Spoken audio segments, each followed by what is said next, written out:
You ready? Yeah. Set, go. Okay, so what we have here is a two-zone manual, and right now it's set wide open for the main level, which you traditionally do for air conditioning, and it's shut in the basement. But come fall and winter, if you're using the basement here, you would want to go ahead and turn the lower to wide open and probably idle the main level down to half so that we push more heat into the basement. Okay. What you can do in the future, or as you're finishing the basement off, part of this is we can go ahead and remove these two manual dampers and put in two automatic dampers, and then put a separate thermostat for the lower level here. Okay, you guys do that kind of work. True. Yep. Because we more than likely did the furnace and the air conditioner too as well. You think you did this one? Yeah, absolutely. I mean, I'm not sure. We're the Bryant dealer for the area, unless they had a gentleman from Chatfield do it. He's the only other one in the area. But like I said, we very well could have done this one for you. Okay.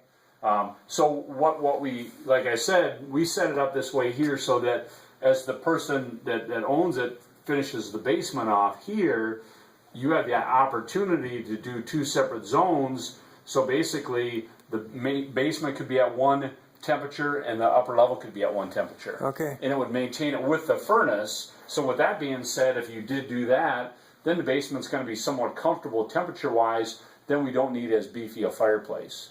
But right. if you, that's why I walked over here. But if you did not have this, I was going to say, well, let's go with a little beefier fireplace so that that's going to do the main heating. But the benefit of doing the automatic is it's going to keep the whole level here consistently one temperature. What's it cost to go to automatic? You probably ballpark on that to pull those two out, put the two automatics in, second thermostat in the basement, wire it, $1,000 to $1,100. Okay. Don, what is this thing up here with the number 57? That's basically that's your control for your humidifier, and what the humidifier right now this time of year they have it set at number 6, which is going to be basically means it's going to be making a call for relative humidity. And right now on a day like this, it's saying actually that the relative humidity in the house is right around 57%. So we're still plenty balmy because of the nice days that we've had as of recent, and the furnaces haven't run enough to dry the house out. That relative humidity is high, but as it gets colder outside and dries out, that relative humidity is going to start to drop. And what this is going to do is, during the wintertime, add additional humidity to the home as it dries out. Okay. So in order to get into something like this to see how that panel looks, is you just flip this open here, and there's a replaceable panel on the inside here, and this one here looks like it's probably been in there a season. Is that a filter? That's yep. It basically it pulls forward here, and then there's just a channel here and a channel here. You lift off, you pull the panel out, you put a new panel in, which is about $14-16. Go to Menards and get one. You got it from us. We stock them. You stock them? Yep. Okay, and just looking at it, it looks like it needs replacement. It looks like it would. Yeah, it looks like it's gone through a season, so it should be replaced. And then there's another filter down below, right? That for the furnace. Yep. There's a. Let me get this down here. Yeah, this one here slides out, so you lift this up here, and then it takes a 20 by 20 by 1 filter. Okay, let's just take a look at that one and see if that needs replacing. Sometimes it's kind of hard to pull out when it's making a call, but yeah, I would say that that's I'm guessing that had some color to it to begin with. I'm hoping that wasn't white.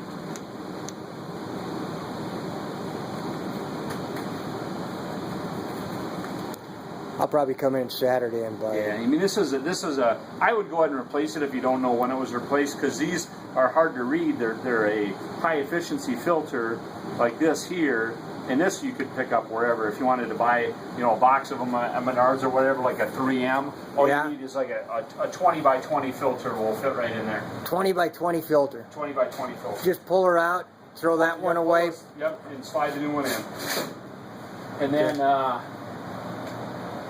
don't think these air exchangers here on a seasonal basis should be, there's a heat recovery core in them here, and then there's 2 filters here and here. And I just did my seasonal, actually just on Saturday I cleaned mine. So you pull these 2 out here forward, put them in the bathtub, a little soap and water, rinse them and let them dry, and then slide them back in. And then this heat recovery core, same deal. There's a rail at the top, bottom side left, that slides forward, put it in the bathtub, spray it down, and then let it dry off, and then slide it back in. You ever replace them, or you just keep washing them? Like, I've had mine 12 years and I haven't replaced it. and I just rinse it. I got the exact same unit. and you do it annually or seasonally? I do mine about this time of year every year, because really what these are designed to do is they're designed to lower relative humidity in the house in order to maintain dry windows. Okay. So these 2 fight each other a little bit in the fact that you got a whole house air exchanger, and then you got a humidifier that's adding humidity. So this one takes it away, and this one adds it back. Gotcha. So, but it's kind of try to maintain a perfect relative humidity without it feeling really dry in the house. So the other thing you want to do is when wherever that line bringing the fresh air in comes in. Where is that coming in? Well, it probably is. You got 2 openings. You got one opening. I'd have to just. Let's see here. What's that label? Something goes over to that corner. Yeah. So fresh air from outside is this one here. So this is fresh air from outside. So this, it goes right here, and then it goes to the outside.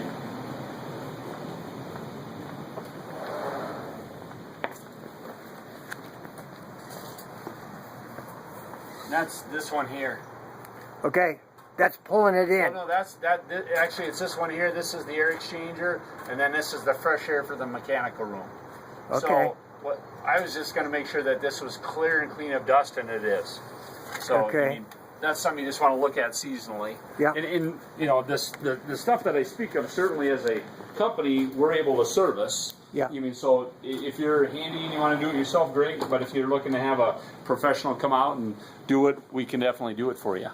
You're talking about doing that part? I mean, the filters I should be able to do, shouldn't I? Absolutely. Yep. Believe me, but there's people that pay us to come do it. Oh, really? Okay. You know, but certainly, yeah. I mean, this is relatively straightforward. You get a ladder. You know, if you tap this door, you crack this open here, and you tap this door a little bit. This one has something on it that won't allow it. Oh, it's got rubber. Huh.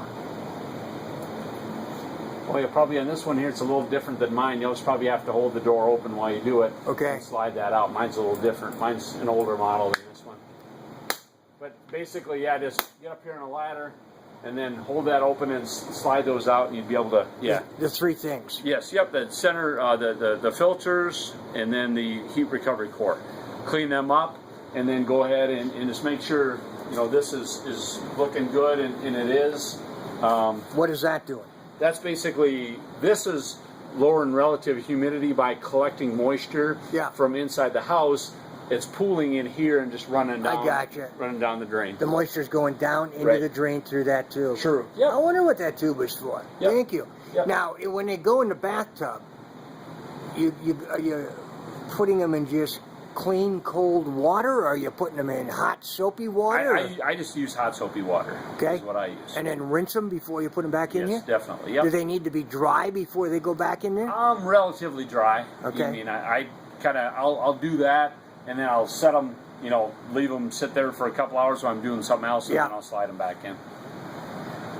In terms of the fire, back to that fireplace then, Don, if this was your basement, where along this wall would you go Do with you it? see any separation, or is this all going to be one continuous I think it's room? right now it's going to be one room, but you know that's open to negotiation. Okay. Probably will be one big room. Where the electrical boxes kind of throws a little bit of a wrench in a little bit. You mean, because if a person wanted to, I'm assuming we're still along an outside wall here. Yeah. If a person wanted to put a corner fireplace or something here, the electrical box throws kind of a wrench into that. You know, so I think like you're thinking, I mean, if a person did one, you know, maybe straight on here, I mean, you'd probably want to overframe it and maybe lose, you know, because from here to here, it's just, I mean, that's 2 feet. If a person wanted to frame a wall straight across here, you know, just right across there, Yeah. and then go ahead and put a fireplace in the middle of that, and go ahead and vent it, you know, up and out there, because I'll walk outside, but I'm assuming the only thing is it looks like we got a water spigot, and I better double check that that's not the gas main, because if that's the gas main, then I need to be 3 feet away from that, and that might throw a wrench in that. I'll walk outside and look at that, but that might be the case. Okay.